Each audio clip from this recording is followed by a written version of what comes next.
Hi, I'm Peter, and this is Dave from Speed Academy, and on tonight's episode of Valvoline Night School, we're going to show you how to bolt on some horsepower by installing an aftermarket cold air intake and testing it on the dyno.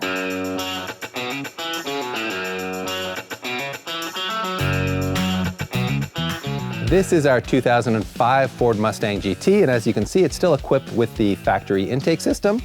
It's got a panel filter in the stock air box here, which is not particularly high flow. And the air intake tube has a fairly severe bend in it, and it's not smooth radiused inside. So there's definitely some room for improvement here, which is why it's a very popular mod to go to an aftermarket air intake system like this one. As you can see, it's not only a larger diameter intake tube and it has smoother radius bends for improved airflow, it has a much higher flow air filter with more surface area, which we'll prove by first doing a baseline dyno test using the factory air intake system.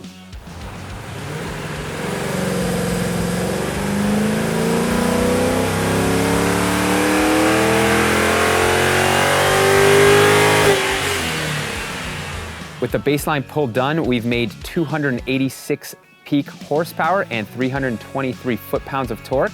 So now we're gonna remove the factory intake, which is pretty simple. You just gotta take the factory air box off here.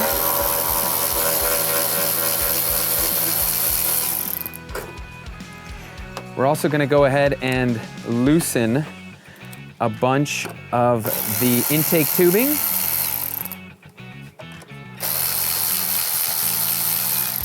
Before I can actually unplug and remove a bunch of this, we're gonna have to take off the factory math sensor plug. And on this side, there's a breather tube that has to come off as well.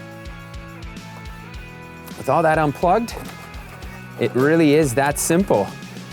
Our intake tube comes out just like that, and so does our factory air box. Installing an aftermarket air intake system is really an easy task that can be done by any do-it-yourself mechanic, and what makes it even easier is a quality set of instructions. I've already gone ahead and installed the air filter and the cold intake box, and now we're gonna install the air intake tube, but before we go do that, we had to remove the mass airflow sensor from the factory intake and put it back onto this one. So let's get to bolting this up and get this dyno fired right back up.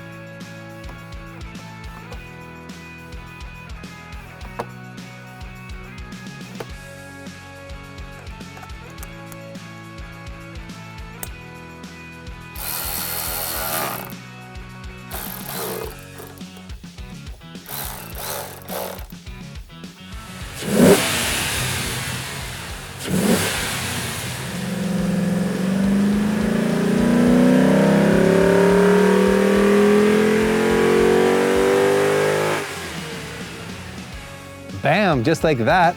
The dyno doesn't lie, we picked up 12 wheel horsepower and 13 foot-pounds of torque. I think that's a very healthy gain for what was a half-an-hour job to install. So that wraps up this episode of Valvoline's Night School. Be sure to check out teamvalvoline.com for more DIY tips and tricks like this one.